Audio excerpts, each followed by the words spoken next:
হামিদ খান বাসুদী সাহেব বলেছিলেন 1971 সালে মহান মুক্তিযুদ্ধের একজন সেক্টর কমান্ডার নেতা জলিল তিনি তার বই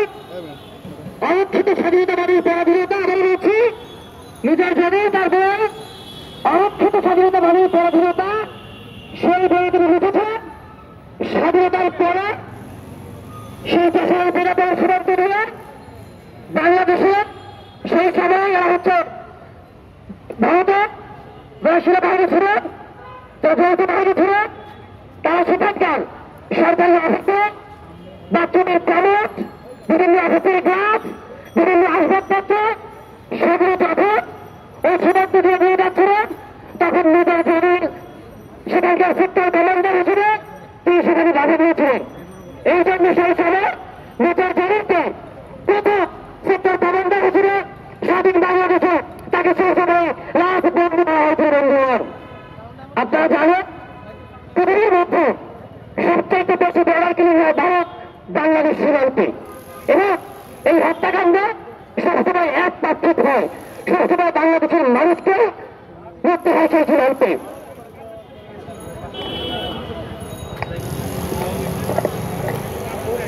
কথা বলছে আপনারা জানেন আমাদের বর্ডারে এক বিজেপির এক ভাইকে আপনি কল্পনা করেন তো যদি পাকিস্তান সীমান্তে যদি পাকিস্তানের কোনো এক কর্মকর্তাকে যদি হত্যা করা হতো কিংবা যদি চীন সীমান্তে বা লাদাখ সীমান্তে যদি পাকিস্তানের বা চীনের কোনো কর্মকর্তাকে হত্যা করা হতো আজকে পাকিস্তানের সাথে আজকে চীনের সাথে ভারতের পরিণতি কি হতো সম্পর্ক কি হতো ইভেন ছোট্ট একটা দেশ নেপাল সেই নেপালের একজন মানুষকে যদি হত্যা করে নেপালের সমগ্র দেশ সমগ্র সরকার আজকে প্রতিবাদ করে আর আজকে বাংলাদেশের সরকার বলছে বাংলাদেশের মন্ত্রীরা বলছে এটা একটা বিচ্ছিন্ন ঘটনা এটা আমাদের জন্য লজ্জার আমরা বলতে চাই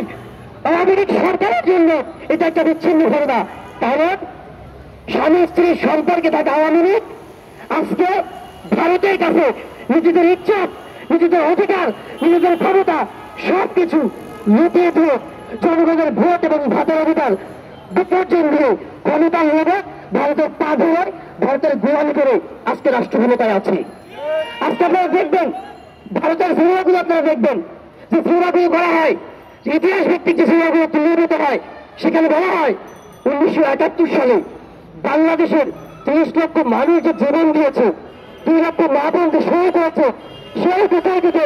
অগ্রাহ্য করে বলা হয় 1971 সালে ভারত বাংলাদেশকে স্বাধীন করে দিয়েছে পাকিস্তানের হাত থেকে অথচ আমাদের মানুষের এত ত্যাগ এত স্যাক্রিফাইস এত রক্ত সেই বিষয়টিকে আজকে সম্পূর্ণভাবে আজকে অগ্রাহ্য করা হচ্ছে বন্ধুগণ আজকের বাংলাদেশে রাষ্ট্র ক্ষমতায় কে থাকবে আওয়ামী লীগ থাকবে না বিএনপি থাকবে জনগণ তাদের ভোটের অধিকার পাবে কি পাবে না এটা ঠিক করে দিচ্ছে ভারত এটা ঠিক করে দিচ্ছে চীন বন্ধুগণ আজকে আরেকটা কথা শেষ করবো আপনারা জানেন 2022 সালে আমরা তিস্তার পানি নিয়ে আজকে স্বাধীনতার পর থেকে তিস্তার পানি বন্টন নিয়ে আমাদের জনগণ কতটা ভোগান্তির মধ্যে আছে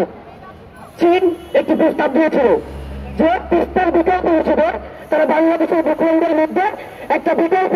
প্রকল্প তারা তৈরি করে দিবে এবং সেই প্রকল্পে তারা $1 বিলিয়ন দ্যাট মিনস প্রায় 11,000 কোটি টাকা দিবে যেখানে অর্থাৎ তিস্তার পানি ছাড়াও বাংলাদেশের জনগণ বাংলাদেশের কৃষক শুকনো সিজনে পানি পাবে সেইখানে ভারত ভোটে দিয়ে বলছে যদি চীনের আপনারা বিশেষজ্ঞ আছেন যদি চীনের ইঞ্জিনিয়াররা বাংলাদেশের এই তিস্তার প্রকল্পের মধ্যে আসে তাহলে নাকি ভারতের নিরাপত্তা বিঘ্নিত হবে বন্ধুগণ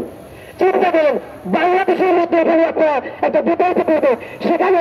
ভারত ভোটে দিচ্ছে যদি এই প্রকল্প করে চীনের নিরাপত্তা বিঘ্নিত হতে পারে সেই ভারত এবং চীন মিলে একত্রিত হয়ে ঠিক করে দিচ্ছে বাংলাদেশের রাষ্ট্র ক্ষমতায় কারা থাকবে পরিচিত একটা কথা বলতে চাই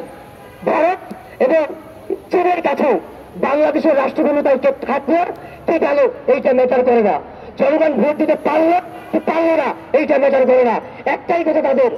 তাদের স্বার্থে কে কাজ করছে তাদের গোলামি কে করছে তাদের জন্য বাংলাদেশের মানুষের স্বার্থ পেটিয়ে দিয়ে চীন এবং ভারতের স্বার্থের জন্য তারা কাজ করছে, তারাই রাষ্ট্র ক্ষমতায় থাকবে। এটাই হচ্ছে ভারত এবং চীনের একমাত্র কথা। সুতরাং বাংলাদেশের জনগণকে বলতে চাই, এখন সবাই আছে মৃদু প্রতিবাদ নয়, এনাদের দুর্বলস্তর নয়, জীবন দিয়ে হলেও জনগণের ভোট এবং ভোটাধিকার প্রতিষ্ঠা করতে হবে, সীমান্ত রক্ষা করতে হবে। সবাইকে ধন্যবাদ জানিয়ে শেষ করছি।